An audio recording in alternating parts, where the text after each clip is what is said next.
congratulate social text for its sheer range of talent, arrayed in the anniversary issue, and the skillful navigation of its collective self. As I said, I don't really remember joining the collective, but it was probably during a party in Southern California, nor do I remember leaving it in 1996. Or at least I suppose I left it, since my name was no longer on the cover, right?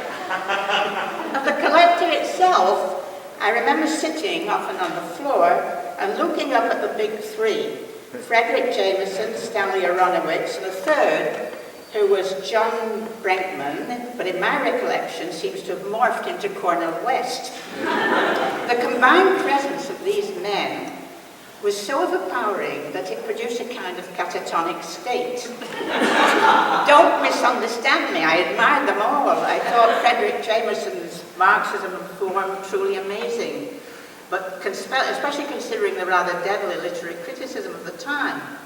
Stanley Aronowitz had actually been a union worker, the first I'd ever met in the US. John Brinkman knew all about everything. And as for Cornel West, I was astonished when he actually called me sister. It only occurred to me after a while that he called everybody brother or sister, even television interviewers. What is odd, thinking back on the period, is why I seem to have made no attempt to translate my alternative life into social text material. It was a time when I visited the men's and women's prisons in El Salvador at the height of the Civil War and drove into the guerrilla areas.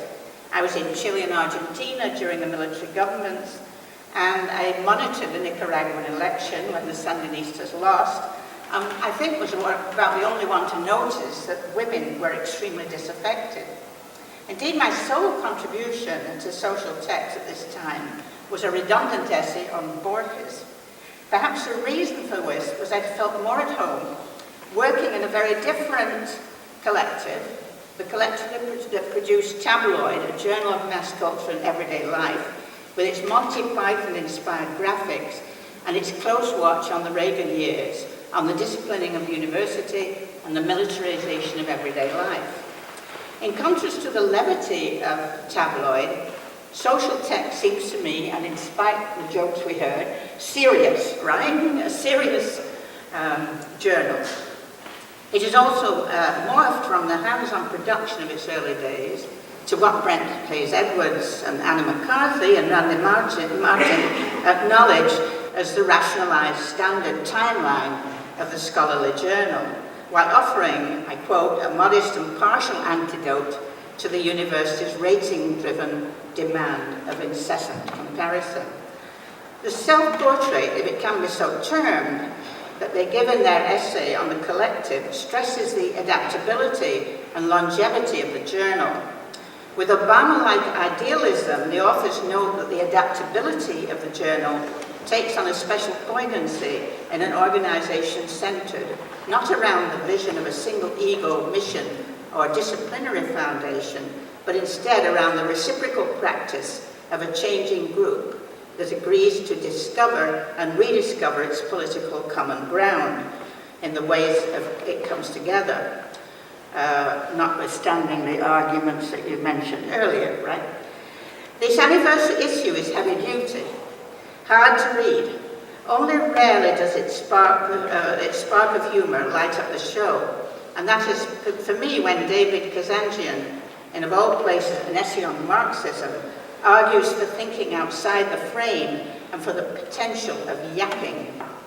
What several essays in the anniversary issue do is to capture, or at least suggest, the epochal changes from the spirit of the 60s, in which it was born, although belatedly, to the difficulties posed by the pragmatism of the present. This is reflected in Josefina Saldaña Portillo's and David Sartoris's Requiem on Revolution. The Sandinistas' election defeat and the collapse of the Soviet bloc, they argue, would have devastating consequences for Cuba and necessarily changed the tenor of the writing for the editors and contributors of social text. Now, I like that comparison, the difference between what happens to Cuba and what happened to the social text, right? Which is neatly put together.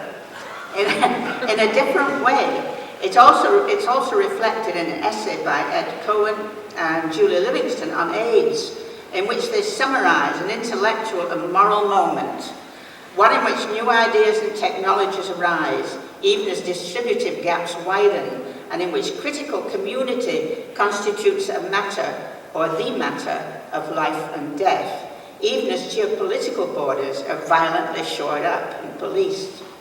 Writing on Latin America, Alana Pico similarly writes about these changes. The categories and thematics have shifted, she says, and Latin America now offers a social map that has outstripped imperial and Cold War logics, revealing new and sometimes alarming geopolitical realities that the United States has long ignored. What was often depicted in the earlier issues was a stark contrast between the Third World and the metropolis, an approach that was criticized in later issues and in David Eng's and Tiema Roscola's essay on China. Interestingly, China is the only country in the anniversary issue that merited its own analysis. Arguing for a third, more dialectic location, different from Eurocentrism or Sinocentrism, they call for decentered stories about how different historical, political, cultural, and social entities come to be constituted as oppositional to one another. I would add to this and suggest that it would be illuminating to have China and Latin America, or for that matter Africa and Latin America, on the same page without the intervention of first world countries.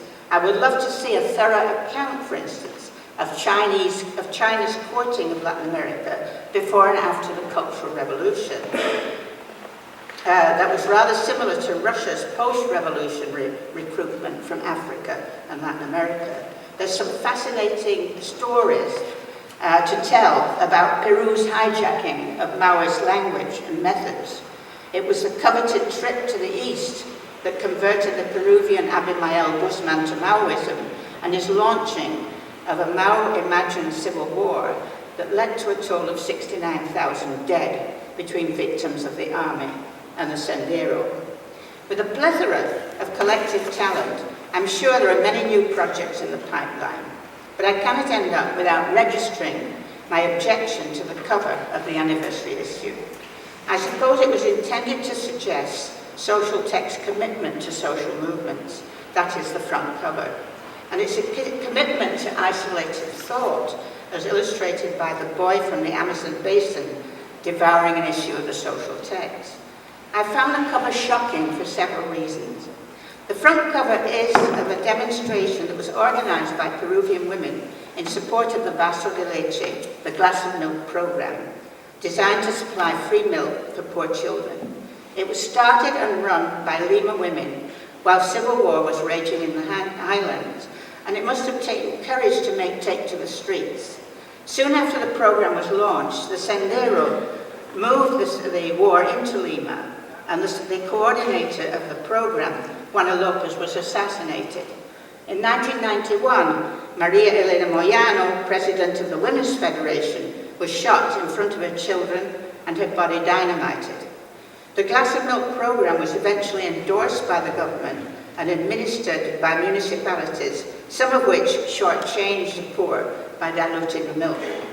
But it's important to stress that this was a woman's initiative that the cover co-opts and trivializes.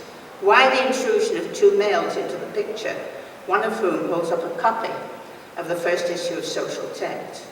Of course, it's common these days for photographs to be taken out of context and used in propaganda, but this seems an egregious falsification, as bad as James Carville flying into Bolivia to interfere in the elections and get Sanchez Lozada elected a few years ago. Back cover is equally offensive. It's a photograph of an idyllic scene on a river that is ecologically threatened, whose inhabitants live in extreme poverty, and where to buy a copy of Social Text would be prohibitive, not to mention that difficult to read from an indigenous or Portuguese-speaking place. I'm saddened by these falsifications and hope that at some point they will be discussed by the collective, perhaps in relation to Tavia Nyong's enlightening essay on art, which deals critically with appropriation, and in light of which the anniversary cover seems strangely retrograde. That having been said, I learned an enormous amount from the anniversary issue, both about the history of the journal and its cultural mission, and especially in the many articles that depart from the ruling views of the Academy and express productive dissonance. And I apologize for the note of dissonance which I introduced, but it was absolutely, to my mind, quite necessary. Thank you.